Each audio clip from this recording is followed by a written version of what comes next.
한국과 같은 국가를 30-50 클럽이라고 부릅니다. 국민소득이 3만 불 이상, 인구 5천만 명 이상, 이 두 가지 조건을 완비한 국가라는 뜻인데요. 미국, 일본, 독일, 프랑스, 영국 2차 세계대전 이후 신생 독립국으로는 유일하게 우리 한국이 들어갑니다. 한국 다음으로 그런 라이징 스타가 또 있는지를 살펴봤었을 때 그런 국가가 안 보이는 게 사실입니다. 베트남을 비롯해서 인도라든가 적지 않은 국가들이 우리 뒤를 바짝 추격해 오고 있는데요. 하지만 뚜껑을 열어보면 외국 기업들의 물건을 단순 조립 가공하는 역할, 이런 기업들만 가지고 경제 대국이 되기는 쉽지 않거든요.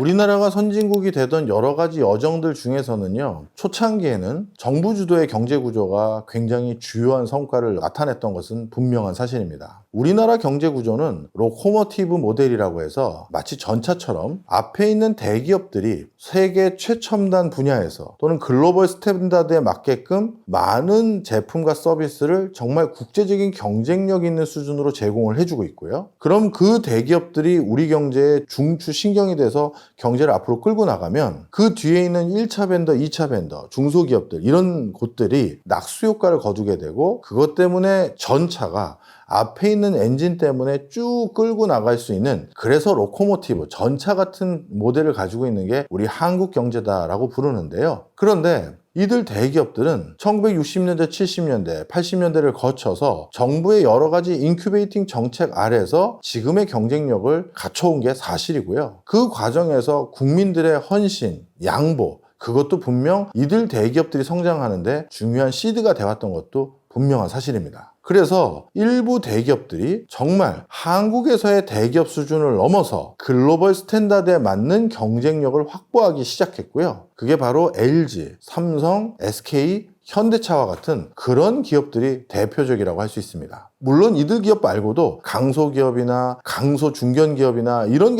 회사들이 되게 많아요. 하지만 이들 회사들의 공통 분모는 정부의 전폭적인 지원, 그리고 국민들이 반강제적으로 희생을 해줬던 부분, 그리고 정부가 그런 것들이 일어날 수 있도록 제도적으로 묵인하고 용인했던 지점, 이런 것들로 국제적인 경쟁력을 갖춘 일부 대기업들이 생긴 게 분명하고요. 그 기업들이 지금까지 한국 경제를 이끌어가는 가장 중추적인 역할을 하고 있습니다. 한국 다음으로 충분한 인구 규조를 가지면서 소득 수준도 높고 그리고 실질적으로 기술 역량이라든가 문화 역량을 갖춘 그런 라이징 스타가 또 있는지를 살펴봤었을 때 사실 그런 국가가 안 보이는 게 사실입니다. 베트남을 비롯해서 인도라든가 적지 않은 국가들이 우리 뒤를 바짝 추격해 오고 있는데요. 하지만 뚜껑을 열어보면 그들 국가들 중에서는 특정 인더스트리에서 정말 세계적인 성과를 내는 기업들이 점점 많이 등장하기보다는 외국 기업들의 OEM 역할, 아니면 외국 기업들의 물건을 단순 조립 가공하는 역할, 이런 것들을 통해서 한계가 분명 확정되어 있는 그런 비즈니스를 하는 기업들이 많이 있습니다. 따라서 이런 기업들만 가지고 세계에서 진짜 6번째, 또 길게 보면 10번째 안에 드는 경제 대국이 되기는 쉽지 않거든요. 바로 그런 맥락에 주목했던 적지 않은 사람들이 아마 한국이 마지막 선진국이 될 가능성이 많습니다라고 주로 얘기하는 것 같습니다.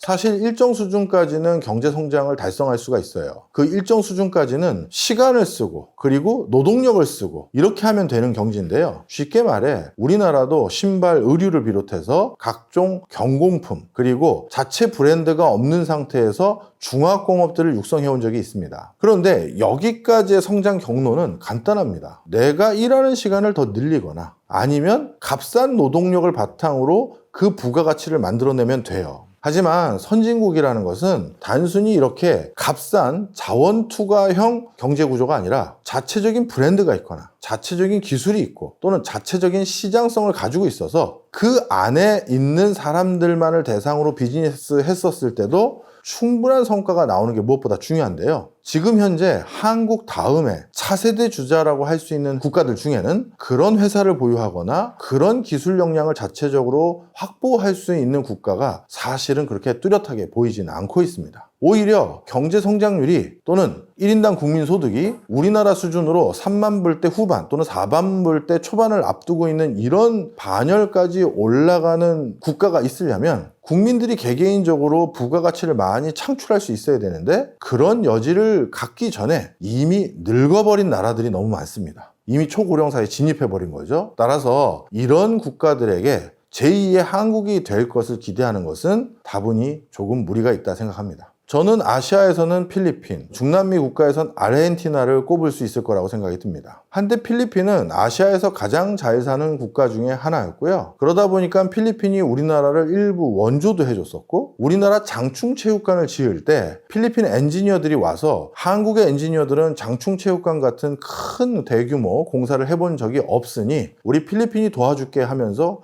기술 원조 아닌 기술 원조를 직접 해준 적도 있습니다. 하지만 지금 와서 필리핀과 대한민국의 국민소득은 어떻게 됐나요? 완전히 역전돼서 필리핀은 중진국이 아니라 이제 후진국 직전까지 내려앉은 상황이 돼버렸고요. 반대로 한국은 아시아를 넘어서 유럽 국가와 어깨를 나란히 할 정도의 경제 대국으로 성장해 가고 있는 상황입니다. 바로 이게 아시아에서 있었던 대표적인 중진국 함정을 사례로 설명할 수 있는 부분이고요. 중남미 지역에서는 대표적으로 브라질이나 아르헨티나 같은 국가가 자원을 기반으로 해서 빠르게 중진국까지 올라왔던 건 사실입니다. 그렇지만 이들 국가들이 패론주의라고 해서 우리 파퓰리즘이라고도 부르는데요. 지나친 복지 정책을 수행하다 보니 정부의 재정 건전성이 훼손되고, 그리고 그 자원을 팔아서 확보한 돈으로 너무 많은 복지 지출을 하다 보니까 국민들의 정상적인 근로 의욕을 떨어뜨렸다. 그래서 다시 국민소득이 떨어지는 중진국 함정에 빠졌다. 이렇게 해석하는 학자들도 있습니다. 하지만 저는 꼭 복지가 문제가 됐다기보다는 너무 자원 의존적인 경제 구조에 집착하거나 거기에 안일하게 대응했던 게 가장 큰 원인이라고 생각하고요. 바로 이런 대표적인 나라들이 선진국에서 중진국으로 떨어지거나 아니면 중진국에서 선진국으로 나아가지 못하고 있는 대표적인 사례라고 말할 수 있겠죠.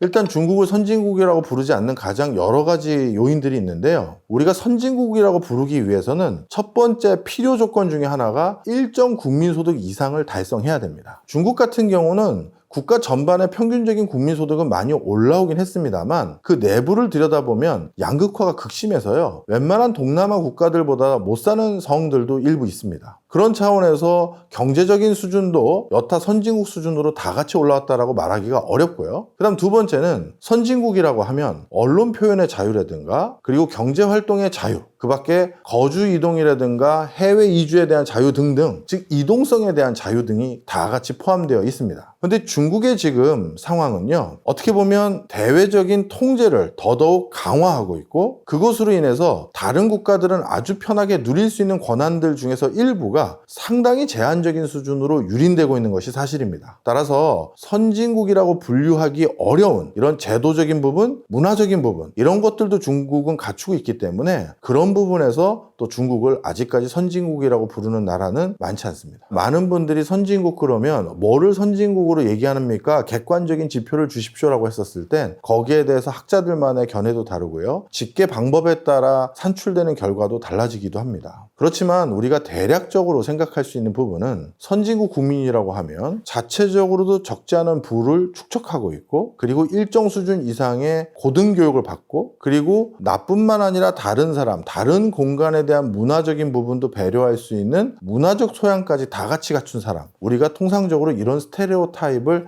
머릿속에서 꿈꿉니다. 그래서 진정한 선진국이라고 한다면 방금 제가 열거한 그런 요소들을 원활히 제공해 줄 수 있어야지만 진정한 의미에서 선진국이라고 생각합니다.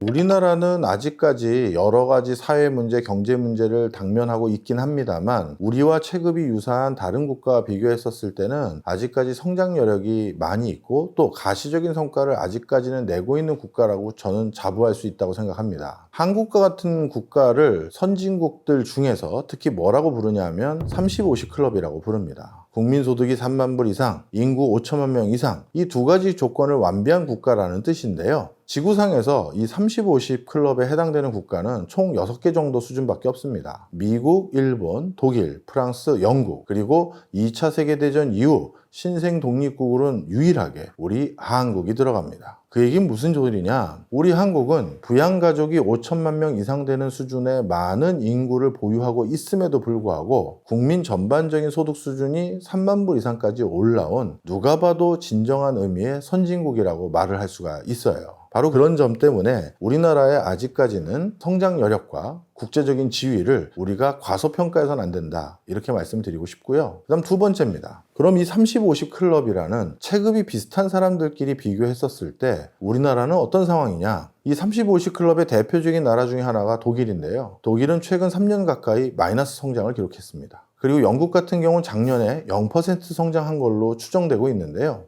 그 얘기는 달리 말하면 우리와 체급이 유사한 대부분의 국가들이 이미 역성장을 하거나 성장을 하지 못하는 국면으로 돌아섰습니다. 하지만 우리나라 같은 경우는 물론 2% 중반에서 1% 중반, 올해는 자칫 잘못하면 0% 성장대로 주저앉을 수는 있습니다만 방금 언급한 국가들과 달리 아직까지는 우리는 앞으로 서서히 가고 있습니다. 그리고 30-50 클럽의 또 다른 국가인 일본 같은 경우는 잃어버린 20년, 30년으로 귀결됐었고요. 바로 그런 국가들과 비교했었을 때 우리는 아직까지는 앞을 향해 걸어가고 있다는 게 무엇보다 중요합니다. 그리고 또 한 가지 중요한 요소는 앞으로의 미래 먹거리에 대한 고민일 텐데요. 전 세계적으로 가장 전도유망한 산업이라고 불리우는 반도체, 2차 전지, 전기자동차, 이런 분야에서 동시다발적으로 전부 다 성과를 내고 있는 나라는 30-50 클럽 국가들 중에서 거의 한국 정도를 꼽을 수 있습니다. 예를 들어서요, 일본 같은 경우 2차 전지 분야라든가 또 반도체 분야, 전기자동차 분야에서 한국보다 비교 열위에 있어서 무언가 새로운 교두보를 마련하기 위해서 지금 우리나라를 추격해 오고 있는 입지로 바뀌어버렸습니다. 물론 일부 소부장 관련한 분야에서는 우리 기업들보다 역량이 높은 건 분명한 사실입니다만 그래도 과거에 비해서 우리나라가 이들 분야에서 훨씬 더 높은 역량을 가진 경우가 많습니다. 그리고 독일, 프랑스, 또 영국 같은 국가들은요, AI라든가 반도체 인더스트리라든가 2차 전지라든가 이런 분야에서 아주 높은 성과를 계속해서 만들어내지 못하고 있습니다. 그래서 제 결론은요, 진정한 의미의 선진국 반열에 올라간 대한민국이 경제적으로도 비슷한 수준의 국가들에 비해서 아직은 절대적인 우위에 있는 부분이 아직까지는 분명히 있다. 하지만 진짜 우리나라의 문제는 지금은 문제가 없지만 시계열적으로 점점 이 문제가 없는 형국이 빠르게 열악해질 가능성이 있다는 점은 저도 동의합니다. 사실 우리 인류가 가장 쾌적한 삶의 여건, 삶의 공간이라고 생각하는 지역들이 조금씩 바뀌어가고 있어요. 미국을 중심으로 말씀드리면 미국의 초창기 이민자들 상당 부분이 오데호 연안에서 거주하고 있었습니다. 미국 동북부 지방이죠. 왜냐하면 오데호 연안이 미국의 초기 산업인 모피를 확보하기 가장 좋은 지형이 많았었고요. 또 그렇게 모피를 확보하고 난 뒤에는 이거를 값비싸게 유럽에 판매해야 되는데 유럽까지 실어 나르기가 수월한 오데호 연안이 그 근처에 있었거든요. 그래서 과거 가장 번성했던 미국의 도시들은 디트로이트를 비롯해서 이 오데호 연안에 있는 즉 북동부 지방의 도시들이 되게 번성했습니다. 하지만 최근 들어서는 썬벨트라고 해서 미국인들도 점점 나이가 들어가고 고령층들이 많다 보니까 추운 오데오 연안 근처에서 살기보다는, 그리고 습한 오데오 연안 근처에서 살기보다는 이제 좀 날씨도 따뜻하고 그래서 관절염이나 이런 것들에 대한 걱정도 덜하는 남쪽 지방으로 내려오게 됐는데요. 이것은 거주 이전이나 경제 활동에 대한 선호 지역이 통으로 바뀔 수 있음을 보여주는 부분입니다. 우리나라도 지금 커다란 그런 변화에 초입해 있습니다. 그래서 한국에서 회사 차려서 한국에서 비즈니스를 직접 할지 아니면 중국이나 일본에서 데이터를 수집하고 처리하는 그런 공간에 투자를 하고 한국은 거기에 역할만 담당하는 걸로 귀결시킬지 요즘 많은 사람들이 다양한 비즈니스 모델을 가지고 이런 것들을 지금 테스트하고 있거든요. 그런 관점에서 우리 한국에 가능하면 많은 다국적 기업들이 본사나 또는 센터나 또는 한국의 거점 사무실을 우리나라에 내기를 희망하는 거, 그리고 그렇게 할 수 있도록 독려하는 게 무엇보다 중요하다고 생각하고요. 그런 것들이 잘 됐었을 때 우리 사회가 가지고 있는 또 다른 문제들도 많이 해결될 것이라고 생각합니다.